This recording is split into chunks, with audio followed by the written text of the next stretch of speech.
ಮತ್ತೆ ಅಮ್ಮ ಏನು ಸಮಾಚಾರ? ನಾನು ನೋಡ್ತಾನೆ ಇದ್ದೀನಿ ಆಗ್ಲಿಂದ ನೀವಿಬ್ರು ತುಂಬ ಡಲ್ ಆಗಿದ್ದೀರಲ್ಲ.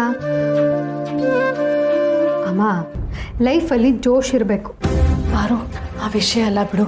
ಮೊದಲು ನಿನ್ನ ಹತ್ರ ಒಂದು ಮುಖ್ಯವಾದ ವಿಷಯ ಮಾತಾಡಬೇಕಿತ್ತು. ಹೇಳಮ್ಮ. ಶಿವು ನಿನ್ನ ಹತ್ರ ಏನೂ ಹೇಳಲಿಲ್ವಾ? ಯಾವುದ್ರ ಬಗ್ಗೆ? ಅದೇ ಕಾಣಿಕೆಗೆ ಅಂತ ಅಕ್ಕ 500 ರೂಪಾಯಿ ನೋಟ್ ಕೊಟ್ಟಿದ್ರಲ್ಲ, ಅದ್ರ ಬಗ್ಗೆ ಕಣೆ. ಓ ಅದಾ, ದೇವಸ್ಥಾನಕ್ಕೆ ಹೋಗಿದ್ವಮ್ಮ. ಆಗ ಮಾವ ಕಾಣಿಕೆ ಹಾಕಿದ್ರು. ನೀವು ಕೊಟ್ಟಿದ್ದ ಕಾಣಿಕೆನೂ ಹಾಕಿದ್ರು, ನಿಮ್ಮ ಗಂಡ ಕೊಟ್ಟಿದ್ದ ಕಾಣಿಕೆನೂ ಹಾಕಿದ್ರು. ನೋಟನ್ನು ಕಣ್ಣಿಗೆ ಹೊತ್ಕೊಳ್ಳಿಲ್ವಾ? ಹಾಗೆ ಹಾಕ್ಬಿಟ್ನಾ? ಅಯ್ಯೋ ಕಣ್ಣಿಗೆ ಹೊತ್ಕೊಂಡೆ ಹಾಕಿದ್ರಮ್ಮ. ಆದರೆ ಆ ನೋಟಲ್ಲಿ ಏನೋ ಬರ್ತಂಗೆ ಕಾಣಿಸ್ತು. ಆಮೇಲೆ ಅಷ್ಟರಲ್ಲಿ ಮಾವ ಹುಂಡಿಗೆ ಹಾಕ್ಬಿಟ್ರು. ಪಾರು, ನಿನ್ನ ಹತ್ರ ಒಂದು ವಿಷಯ ಹೇಳ್ತೀನಿ, ಸ್ವಲ್ಪ ಸಮಾಧಾನದಿಂದ ಕೇಳಾಯ್ತಾ? ಆಯ್ತಮ್ಮ. ರಶ್ಮಿ. ಪಾರು, ಮತ್ತೆ ಏನು ಸಮಾಚಾರ?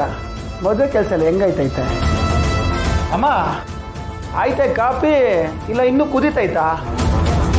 ಓಹೋ, ಏನೋ ಅಣ್ಣ ನೀನು ಅಡುಗೆ ಮನೆವರೆಗೂ ಬಂದ್ಬಿಟ್ಟಿದ್ಯಾ?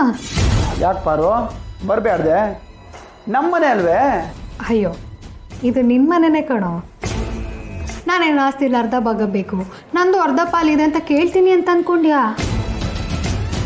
ಬೇಡಪ್ಪ, ನನ್ನ ಗಂಡನ ಹತ್ರನೇ ಸುಮಾರು ಆಸ್ತಿ ಇದೆ,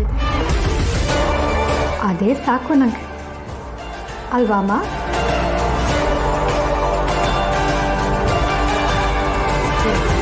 ನಾವು ತುಂಬ ರಿಚ್ಚು ಕಣೋ, ಇದೆಲ್ಲ ಒಂಥರ ಜುಜುಬಿ ನನಗೆ. ಪರವಾಗಿಲ್ಲ ಪಾರು, ಮಾತನ್ನ ಚೆನ್ನಾಗೇ ಕಲ್ತಿದ್ದಿ. ಹ್ಞೂ ಮತ್ತೆ ಮೆಡಿಕಲ್ ಕಲಿಯೋದಕ್ಕಿಂತ ಮಾತು ಕಲಿಯೋದೇ ಸಿಕ್ಕಾಪಡೆ ಕಷ್ಟ ಆಗೋಯ್ತು ಕಣೋ ಅಣ್ಣ. ಒಬ್ಬೊಬ್ಬರು ಬಣ್ಣ ಏನು, ಯಾವಾಗ ಬದಲಾಗುತ್ತೆ, ಯಾವಾಗ ಬಯಲಾಗುತ್ತೆ ಅಂತ ತಿಳ್ಕೊಂಡು ಇಲ್ಲಿವರೆಗೂ ಬಂದೆ ನೋಡು. ನನಗೊಂದು ಅರ್ಥ ಆಗ್ತಿಲ್ಲ ಕಣೋ ಅಣ್ಣ. ಗಂಡು ಮಕ್ಕಳು ಅಡುಗೆ ಮನೆಗೆ ಬರೋದು ತಪ್ಪು ಅಂತ ಅಂದ್ಕೊಂಡಿರೋ ನೀನು ಅಡುಗೆ ಮನೆಗೆ ಬಂದಿದೆಯಲ್ಲ, ಅದಕ್ಕೆ ಡೌಟ್ ಆಯಿತು, ಕೇಳಿದೆ.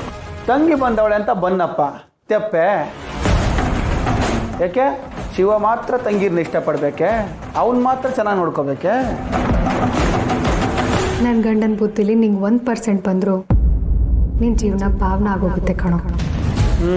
ಹೌದೌದು ಬಿಡು, ಇನ್ನೊಂದಷ್ಟು ದಿನದಲ್ಲೇ ಶಿವು ಜೀವನ ಪಾವನ ಅಲ್ವೇನಮ್ಮ?